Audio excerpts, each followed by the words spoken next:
Hey folks, Kilt-Man here, Kilt-Man at your services. How are you all? Hope you're all doing very, very well. Now, just want to say a quick cheers to you all, and cheers to my good friend Astrodyne, Welshman. I'm proud of it too. Astrodyne, who sent me this fantastic whiskey. He didn't send it like this, that would have been a really bit awkward.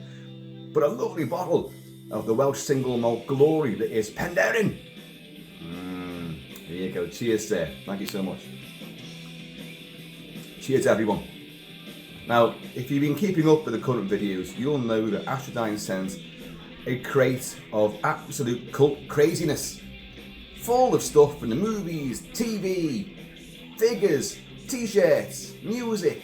Just crazy, loads of great stuff. If you haven't seen it, do watch that video. But inside that crate was that figure there, Eddie from Iron Maiden. You're hearing Iron Maiden now. Let's hope YouTube don't pick up on this and go, oh, no, Kilt-Man, because this wouldn't be the same without hearing the mighty Maidenheads themselves. And that figure, the Neca, I said, look, I'm not going to open that because it looks too good in the box, and I'll just put it on the wall and it'll be something to admire. Well, that was when I opened that box in that video, and I went, oh, I won't take out the box. And then on my birthday, I went, oh, where's that Eddie figure? Let's get him out. Yeah, and he's great. So, I may as well discuss the figure. And all the kit and caboodle that he's wearing. And, and we can listen to Iron Maiden as well. In fact, let's get on to Aces High. This figure, here's the box. I'll show you the box first of all. I'll try to avoid the ring light speciality of completely haloing everything. There's the box. Iron Maiden there. You can see Spitfires and I think Fockers. Yes, the Jerry, the Hun and his Fockers, his motherfuckers, were plaguing the English Channel and the British Isles during World War II, the Battle of Britain, which this song, Aces High, not this song. Let's put the actual song on. Iron Maiden often, their songs told stories of historical battles, historical figures, and a lot of, dark, demented stuff as well. But they're fabulous. And Bruce Dickinson, his voice, the guitars, the sound of Maiden, it needs no, sort of introduction from myself. And I'm not even into heavy stuff. I know everyone thinks I am, but I'm not. But this is the exception I'll make to heavy metal. It's this, because these guys are friggin' awesome. But anyway, here's the box. So it's the Aces High, from the single Aces High from the album Power Slave. Came out in 1980, what was it? 84. I did forget that. It's actually written by the bassist Steve Harris, the bass player, but Bruce Dickinson's voice. A critic once called him, he's got a voice like an air raid siren. So he was nicknamed the Air Raid Siren, and that's a direct quote from the lyrics in this song about the air raid siren going off. Anyway, Eddie, the band's mascot, there he is from, which version is that from? Oh, Peace of Mind, where he's been lobotomized, and he's in a padded cell with a straitjacket on. But he adorns all the album covers. He's on stage, he's on tour, great big, huge statues and animatronics of him, and he's fucking awesome. A great character. Triple Street Studios make a complete a slew of masks of his different incarnations. The Trooper being perhaps my favourite, which the song depicts the battle of Charge Light Brigade during the Crimean War. And oh my god, I did a video on that mask wearing all the gear with a British flag. Charging across the fields of my own absolutely, completely wild garden out there. Russians could have been lurking there, cannons to the left of me, cannons to the right of me, and I wouldn't have seen them. But anyway, here's the box. I've took him out of the box quite clearly. There's a depiction from the album cover itself, the single cover. Eddie as Aces High, a British Spitfire pilot during the Battle of Britain. The Spitfires, come on, who doesn't want one of them? And Bruce Dickinson, of course, can fly. He's got a pilot's license. Yeah, what it is to be rich and have that kind of money and just go, I want to learn to fly. I like to learn to fly, says the guy that can't even drive a car or ride a bike properly. What chance have I got? Anyway, so here's the box, here's the packaging. Lovely depictions on the back. There's some pictures of the figure itself, right? We've got bullet holes, strafing the box. We have a depiction in the background there, as I said before, of dogfights in the skies. There's crashing planes, plummeting, spiralling earthward, and there's Eddie himself. His cockpit actually shattered with bullet fire. And you've got like bullets have penetrated that, which is a lovely little touch, to be honest. Which is why it can be nicely displayed just in the box. That's the box. Now I'll show you the figure. Iron Maiden, of course, I've just noticed the beer mats here. Iron Maiden produced their own beer as well, called the Trooper, and it's a lovely, lovely pint. My local, the Cask, it's a regular beer there. Oh, it is fantastic. Anyway, here's the figure. I put him on a little sort of stand here, like he's crashed, but he's behind enemy lines, Although it's a crime, I'm going to turn this down slightly, hope you don't mind. But we'll get back into this. But there he is, there's the figure, a Neca figure. Not one of your Neca Ultimates with like interchangeable hands and heads and all kinds of accessories. He comes with one accessory, his revolver, his gun, and I've studied this because British pilots carried, there was two different sidearms they'd carry, and one was a Webley Mark 6, I think, which was a 4.55, and it was a big weapon. And to be perfectly honest, from what my research shows me, that they tended not to want to use that one. So they ended up, because the smaller revolver was the Enfield Mark 4, I think it was a Mark 4, which was a 38. And that was a smaller weapon and a lighter weapon as well. Now, in the cockpit, there was no way they could sit there. They had the seat had the parachute seat attached to it, which they would strap into, and off they'd go, bursting through the canopy and then plummeting into the English Channel. And there was no room for your holster. With all your survival equipment on, your Mae West, your inflatable life vest, your life preserver, which I'll discuss. There's no room for that holster, so a lot of them would wear their revolver on a lanyard around the neck, and it'd just be hanging somewhere inside all this stuff to try and, when you need it, you get it out, but you couldn't wear it in the holster. But I'm looking at this gun, and I don't know if you can see how well you can see that. It's a nice depiction, but I'm not too sure which it is, whether it's the Webley or the Enfield. Don't know. I really can't tell. I would presume, judging by the size of it in his leather gauntleted hand, I'd go with the Enfield because it's smaller. I don't know. And you'll find, folks, although I talk a lot about military stuff, having had a lot of military experience and knowing weapons very well, I don't know a great deal about the Royal Air Force, and especially its heroic days of the Battle of Britain. I really don't. My brother was in the RAF as well, so you think I should know a fair bit more, but I genuinely don't. However, what I do know and what I can talk about, and by the way, let's just look at his face. Look at that, look at his eyes glowing there. It's Eddie! It's Eddie, you know and love him. He's great. The sculpt is magnificent, the paint job is great, except, because I have noticed, and I don't know if you can see it there, I might not pick it up too well on the camera, but that eye there, you probably kind of see there, they've put some blue in the eye as well as the bright white, sort of almost Drew Struzman sort of thing poster, dazzling white, bursting out from the inner darkness of Eddie's blackened soul. Some of the blue paint's gone onto his little fleshy, desiccated, bony head. So I will find a pen that I can use to recolour that and just go over the blue. It's a shame, but it happens. Now he's wearing, the clothing is cloth. It's genuinely cloth. The Mae West is leather.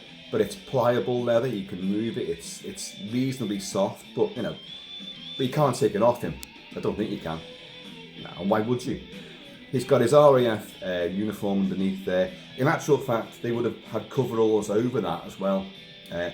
So they'd be really cumbersome getting into those cockpits. There's a lot of crap you've got to take with you, But anyway, it's artistic license as well, so it's not going to be deadly accurate, is it? Of course it isn't. But he is also wearing correct flight boots as well. These are called escape boots, and what these are, there were lots of different versions. It's basically, and this figure does depict it really well. If you look at the actual shoe part, they literally wear like a mountain walking boot, a great big, heavily, thick and pliable soles on them, and then they were high topped with leather, which British Army boots are only ankle boots really, but the Air Force, they had high topped, and they were fair lined, because up there, buzzing around the skies, fucking cold, fucking cold, unless your plane was on fire, you were freezing cold. So your fair lined boots, fantastic. It's bullet holes in them as well. It's great, and they are a good depiction of. There were various boots that the pirates wore throughout the Battle of Britain, but these are the early ones because they got a front zip there. What in later models from what I've gleaned, there'd be a side zip. But either way, they are beautiful reproductions of what the pirates genuinely wore. The battered, tattered, torn, ripped, shot, buggery RAF blue flight suit there is nice. It's great. Look, it's all ripped up on the sleeves. Everywhere it's ripped, and it just gives it a great sort of, you've been through hell. You've just flown through the portals of hell. But Eddie will always come out and he'll win the day. Eddie could kick the devil's arse. There he is. So he's got his authentic flight gauntlets on, flight gloves, heavily leathered, and they would be fair lined as well. I think they were fair lined, but they're not on this. They are, again, you can move this around. So you've got the fist can spin, the gauntlet itself can spin round separately. The gripping hand for the sidearm. By the way, they were you top break these. You break them open to put your ammo in. But so that hand, the gripping finger. Sorry, I was distracted there because a little message popped up saying I'm overdrawn at the bank. Happy birthday. And it's only the middle of the month. Anyway, so yeah, his trigger finger does fit the trigger pretty well. I like that. Let's get on to he's wearing, I think, Mark 8 goggles, which are pretty standard after a certain year. There's a bullet hole in the back of the flying helmet there. You can see his communications earphones are nicely positioned there. His grimace is fantastic, of course. Eddie's face. Here's the trooper right now. But the Mae West, the life vest, life preserver, that's really, really well detailed. It's riddled with bullet holes again. A lot of kit's missing from it, as you'd expect if he's a downed pilot. A lot of it's going to come adrift anyway. Like his first aid kit, his survival gear, a lot of that's gone. Well, the parachute's not there for one thing. But I don't know if you can see here, there's a lot of details they've got right. Because you've got like the attachment to a dinghy, the CO2 canister. Yeah, I know, you can't take them on planes, can you? Even though the cabins are all pressurised, you can't take them on planes because poof, they could go. But they carried them. Oh yeah, because they wanted to inflate their dinghies and inflate this, because this is inflatable. It's their life vest, So they ditch at sea. You've got to pump that up, haven't you?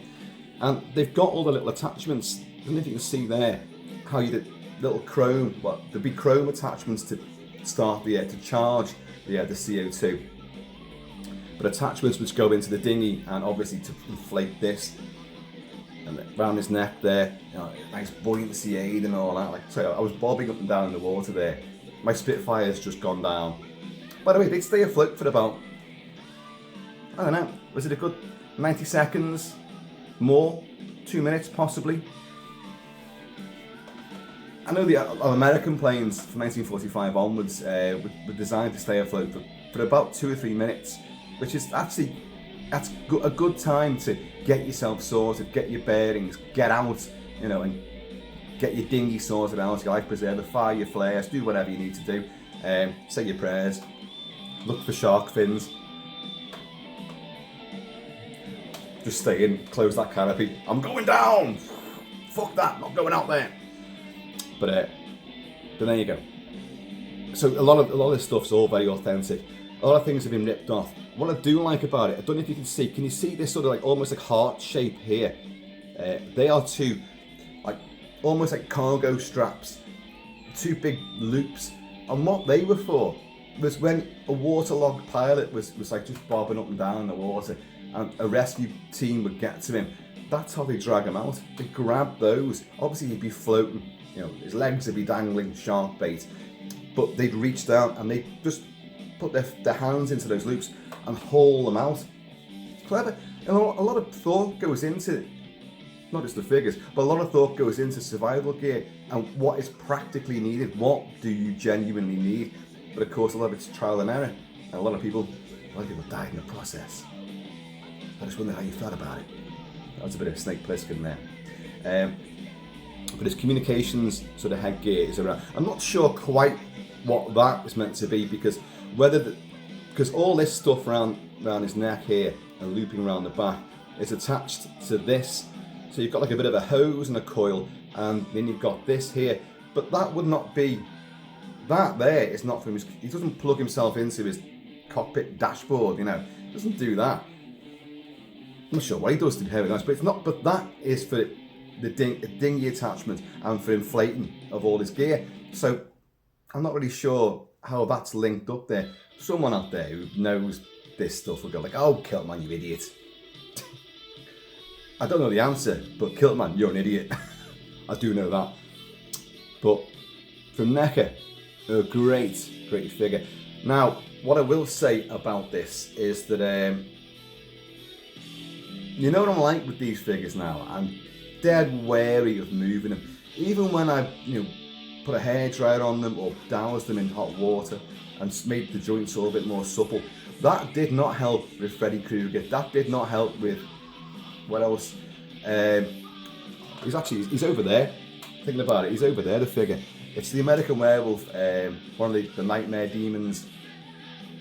Fucking leg snapped straight off, just snapped off, and from the knee, and I was pissed off, man, pissed off with that. So, and I'm pissed off that this is now sliding down my arm. I did this in a kind of like, oh, you're rocking out, and it's just sliding down my arm. But so I'm a bit wary of, because I haven't doused him I haven't drenched him in water and used the hairs on him, because A, he's wearing, cloth, clothing, so, you don't really want to mess with that. But he's got a slight weird leg. That one there is, when you're standing him up, he kind of doesn't want to stand up, and that leg sort of goes backwards. And the more whatever you do, it's almost like that leg's longer than the other one. But on this stand which I created, there's two little pins there, which, the pins don't quite fit the holes in his feet, but you can still get him on there. So that's how I'll probably display him. I mean, I could put him back in the box, I don't know. What I'd like to do would be great to sort of, maybe, here's the plastic that you get, that he sits inside, the plastic sarcophagus that he's in. You could make a cockpit out of that, couldn't you? The cockpit canopy, couldn't you? And you could sit in there, but then again, you'd be missing out. You'd have to hide the rest of him. Or, otherwise, he'd be like, unless you put the entire plane, now I'm thinking about it, it'd be like Wonder Woman with her invisible jet, which you could just see the ghostly outline of, and he'd be sitting there. No, Eddie wouldn't like that, no. But I think you could make a canopy and put little holes in it and all that, like, it could be interesting to do. should you be that way inclined. But you've got bullet holes around the back there. I love the paintwork on this, the way it's gone khaki. I mean, some of these were were sort of cream coloured, some were white, some were, obviously then they developed yellow to be brighter, you know, during the air, obviously to be seen, you know, if you're adrift at sea or whatever. But that's beautifully sort of tarnished and darkened, and it's almost a bit, it blends in with Eddie's normal sort of fashion vogue, and as you can see with his own skull face, it's pretty much the same colour, isn't it? But it works a treat. And as I say, you know, the detail on the Mae West is fantastic, and obviously bits have been ripped off. Would have been great to have had the whole thing there, all the bits and bobs, the bottles and everything, the survival kit, you know. But, and in a way, having said before that, you know, he didn't carry that revolver in a holster, he's not got a pistol belt on him or a holster, so, you know, that kind of goes along with that. Like, he had that either stowed away in the cockpit as they did, or it was on a lanyard around the neck and just kept inside some of the gear. In the film The Longest Day, you have Richard Burton playing a downed RAF pilot who, I think the American paratroopers come across him, and I think his legs are broken or his back might be broken, and he's just sitting there propped up against the wall. But he's got, in that film, he's got a Webley, it's a Webley Mark 6 that he's got there, not the Enfield. And he's going, there's a German officer who's lying dead just a few feet away, and he's saying to these Americans, you know, like, you know, he came looking for me. I give him Churchill's voice then. He came looking for me, but I got him. I got him with this. Do you notice anything strange about him? He says, and this American's going like, no, he goes like, his boots are on the wrong feet. And at the start of the movie, when the invasion's about to take place, we do see this German officer, so I don't mean to waggle that in your face, we do see this German officer leaving wherever he's staying on the beaches of Normandy. He runs out because the paratroopers are coming down and there's all deception tactics going off. The little action men are being dropped behind enemy lines and the Germans are all firing at them and they've got firecrackers attached. It's just to confuse the Germans when the real invasion does begin, you know, and distract them. And this German, because he's hurrying out, he puts his great big bloody Nazi boots on, but he puts them on the wrong feet. And which is, to be honest, because I've got a pair of these boots for reasons we won't go into. No, I got them because Mad Max, a lot of the Rossiter boots that Mad Max wears, and I've done cosplay and I've got full Mad Max costumes, as you know, but the boots that he wears are the boots are very similar to German Second World War officer boots, which are bloody high boots and very hard to get into. Well, I've got a pair of them, so I know you put them on the wrong fucking feet, it'd be agony getting them on. It'd be even worse getting them off. So this German's just put up with it. But apparently it's a true story. You know, Cornelius Ryan wrote the factual book, The Longest Day, as he did with The Bridge Too Far, which my dad was almost in. I've talked about that. We won't go into that right now.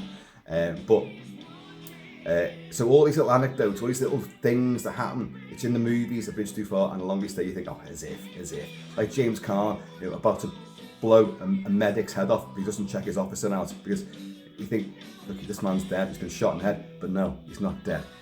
You check him out and you look after him or I'll blow your fucking head off, says James Caan.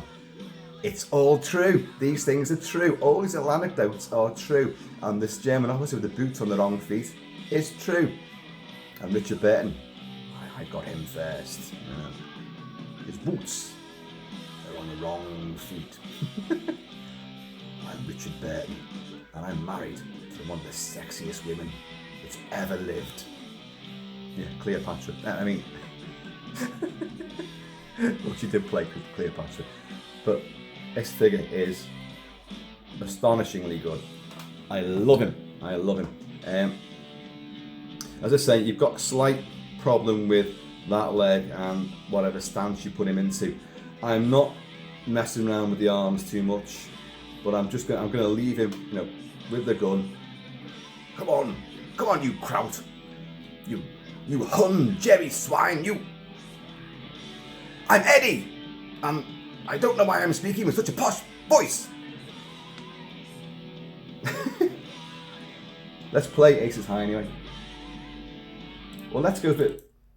Very often on stage, Iron Maiden will have Churchill's famous "We'll fight them on the beaches" speech, which will bleed into them playing Aces High.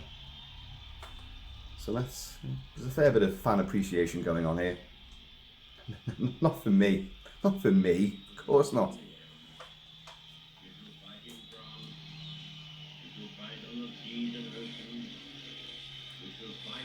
With growing confidence and growing strength in the air, which will defend our island, whatever the cost may be. We shall fight on the beaches, we shall fight on the landing grounds, we shall fight in the fields and in the streets, we shall fight in the hills, we shall never surrender.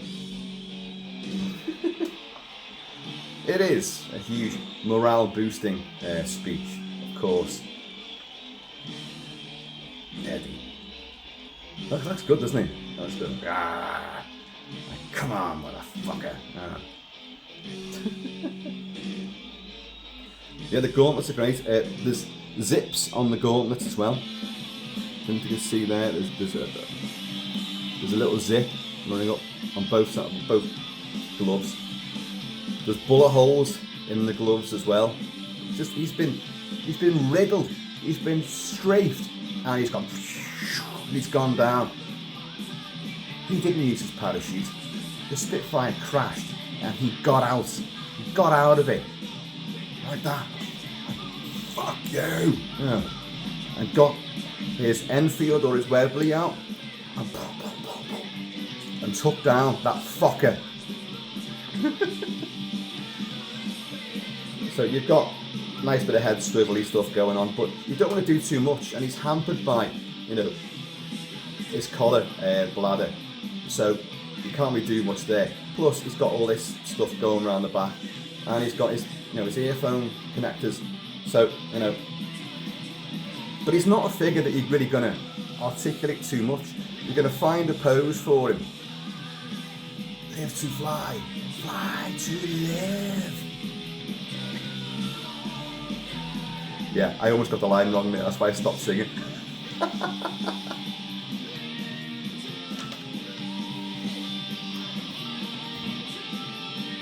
Yeah, Kilt-Man, rocker you, aren't you?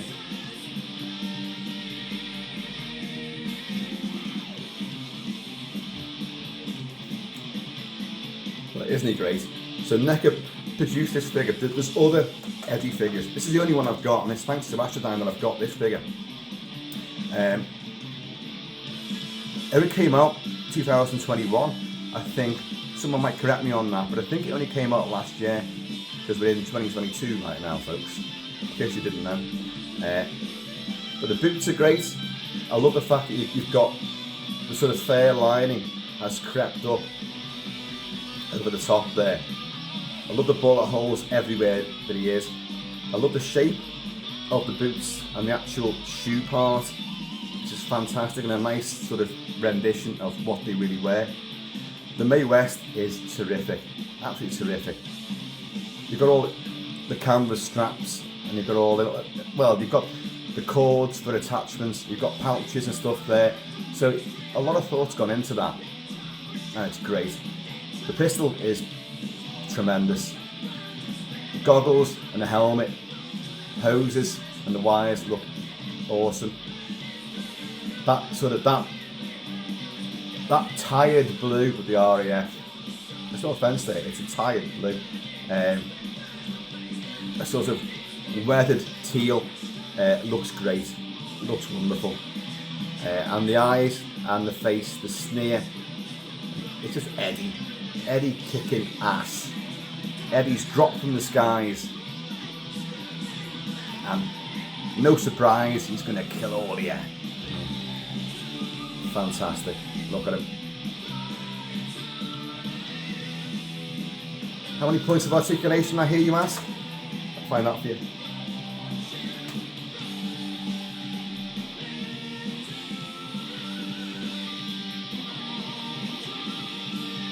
Doesn't tell me. I don't know. 1, 2, 3, 4. Fuck it. I don't know. Not that. I mean, it's not that many. And with it being Neca, you don't want to do too much. You don't want to prize them. You don't want to be ratcheting up some of these joints and then you're fucking hell. Hun, where's the super glue?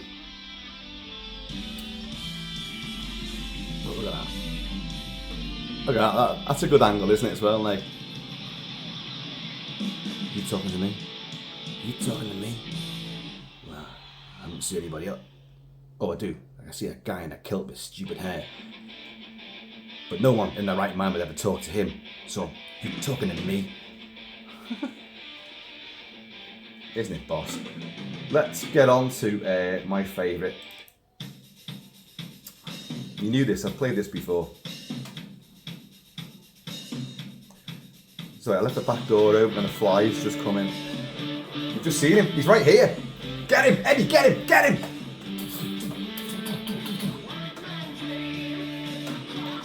That should be an album title. Lord of the Flies.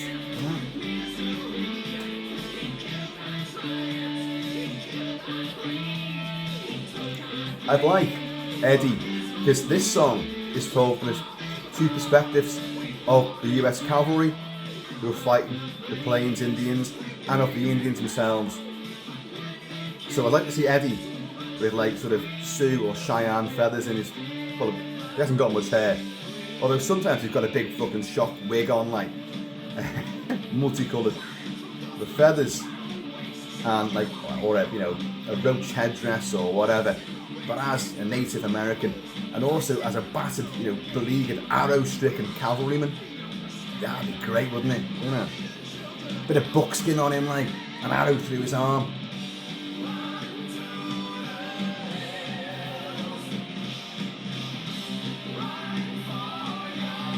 These guys.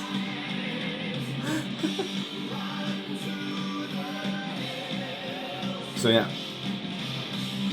there's great detail on him, and the fact he's wearing, you know, cloth clothing is another bonus, of course.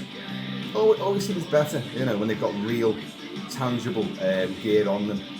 It's like they have got dressed up. If it's sculpted, that's great, but it's sculpted. It's hardly fucking, you know, the most realistic of things. He's only about 7 inches tall, for God's sake, you know. But great.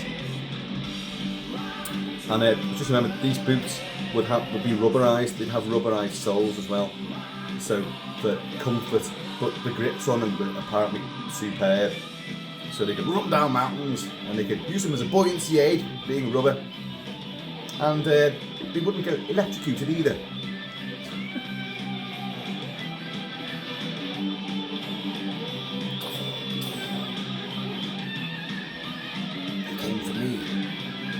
I got him with this. Here we go.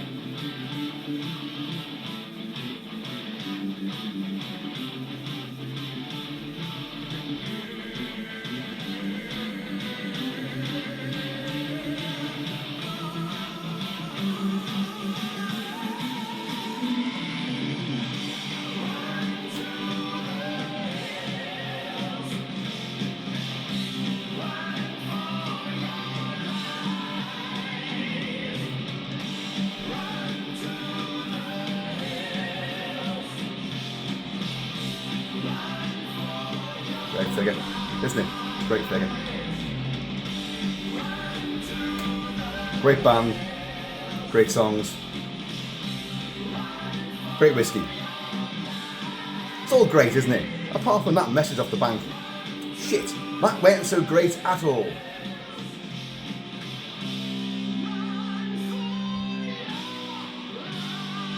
There you are again. Loving that gun, loving that gun. It's hard to work out. I mean, the little ring on the hilt on the handle is not there, so you they often had the little ring there. Both the Webley and the Enfield had that. We could just listen to this for the rest of the day, I know, but things to do, people to see, pubs to go to, and more videos to do. So, folks, I have been always Shelby Kilt-Man. Please keep it Celtic, keep it Celtic. Fly, the flag, the Maiden. I don't even like heavy metal, but you can't help it, right? And it's good for your hair, it aerates your hair, all that. Anyway, folks, there you go. Neca's Aces High Eddie from Iron Maiden. It is a fucking belter of a figure. I loves it, I does. And I want to get a pilot's license. I don't want a fucking license. Just someone show me how to fly a plane. I'll take care of the rest of it. I'll just try and get it back on this now.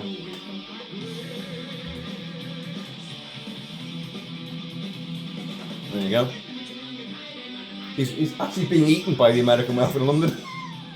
Get out of his mouth! I'll just show you him on this. Yeah, he's crash landed somewhere. Normandy.